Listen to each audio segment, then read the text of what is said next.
Globalization is a term not just commonly found in the political climate, but also in the conspiracy loop, essentially. But there is one interesting thing. Nobody actually really explains to you why globalization is either good or bad.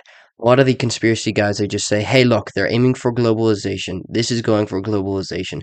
That is bad. They don't actually explain to you the consequences of what will happen when we reach globalization. And in the political atmosphere, a lot of the people that promote globalization, they won't tell you why they want it. They can't reason to you why it's actually a good thing. And here's a heads up, it's not a good thing. The reason they won't tell you why it's a good thing is because they have zero reasons. What makes globalization a positive? It is absolutely a net negative for society. But why? Why is a question we need to ask ourselves. So let's break it down. What globalization is essentially aiming for is to mix all the cultures of the world, mix the people, have us incredibly connected, have us all be the same essentially. That's what the end point of globalization is. And it may not sound so bad, us all working together, having this like what it essentially will have to have is a one world government where we're all cooperating and working together to build something great. We have a union. But the truth is, this cannot happen without some of truly, truly dark dystopian ideals. Because here's the truth people aren't just going to give up their culture when you try to make people give up their culture, you're you're forcing them to fight back. Many people, true patriots, they're going to fight back against this. And that means they have to be shut out. They have to be shut up, taken out, and shut out. That is what is going to happen to the true patriots of every country, by the way. I'm not even just talking about America. Every country, anybody that truly cares about their culture won't let it just blend with, let's say, a European and an Asian. They can't just switch cultures. It won't work. They won't be able to just blend them together and live happily ever after. It's not going to happen.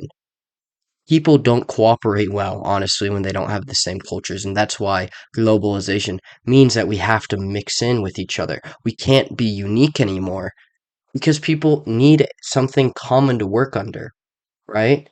So, if everybody is unique across the world and every community has their own little ideals and their own values, they can't function together in the same way as a community where everybody is identical to each other. And that's what globalization is aiming for. It wants everybody to be identical. So, what it's going to do is it's going to strip away culture. And people are going to fight back, and those people are going to have to be taken out because they will inspire other people to start fighting for their culture. So this is already going to take a whole lot of actual patriots. They're going to have to disappear for this to work. That's the only way. How are they going to just disappear? Probably not through great ways. Arrests, that's a common way. Being completely exiled from the world, being taken out. Let's just say, the worst case of suicide I ever saw. 2 shots to the back of the head. Hate it when that happens. But that is what it's going to take to get rid of these patriots because they are going to fight and they're going to fight hard for their culture, and I will be one of those people. New World Order, just so you know, you're gonna have to go for me because I'm gonna fight like hell. Preserve traditionalism, protect Christianity. That's another thing. Their religion has to die. If globalization can happen, religion has to be gone because Muslims and Christians, put 100 of them together. Let's just say, throw 100 Christians in Iraq or Afghanistan. Let's see how long they make it.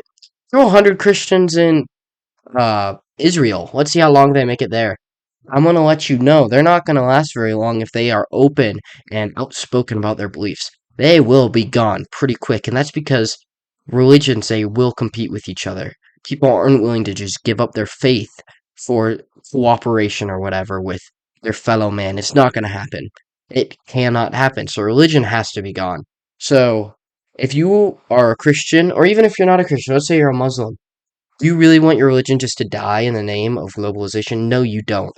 That sounds terrible, and it is terrible. Values, obviously, they come from biblical texts, and depending on where you are in the world, different texts, of course. If you are In Islam, you have Muslim texts. If you're in Europe, it's probably going to be Christian, and Catholic values are the ones that kind of determine the values. If you're in South America, it's going to be very Catholic. If you're in North America, it's going to be very Protestant values. And that is what it determines the culture of the land. So religion has to die. So we're already taking away people's culture, their sense of community within like their small area. We're taking away their religion. So this is it's not great. It's not great, guys. And that's the main reason why globalization is truly evil. And that's not even talking about the economic reasons. Mom and pop shops are gone. They are all gone because transnational corporations are a big part of this. Transnational corporations, they go across the cultures and then that's how you blend cultures. You take companies and you shove them into places where they don't belong, and the people kind of start to adapt. And small businesses, they cannot compete with transnational corporations. They can't compete with price. They can't compete with the overall size, the convenience. So mom and pop shops are gone. You won't have any of that local sense of community with your local coffee shop or whatever you have in your area. There's going to be Walmarts everywhere, Starbucks everywhere. So have fun with that. That sounds great, doesn't it? Yes, I don't want that for my state. I don't want that for my country. I don't want that for my city, my town. And you're just going to accept it. You're just going to accept it because you're a little sheep. Some of you aren't. That's why you clicked on this video. Some of you are true patriots too.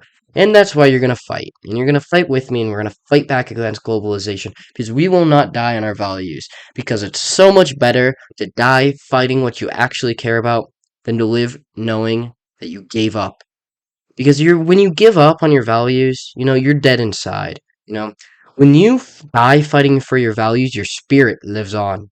When you just give them up, your spirit dies, even though you're still around. And I'd rather have my spirit than my body. I'd rather have my soul than my humanly flesh. And I'd imagine many of you, especially if you're Christian, would agree with that statement. But that's all I have for you on this one.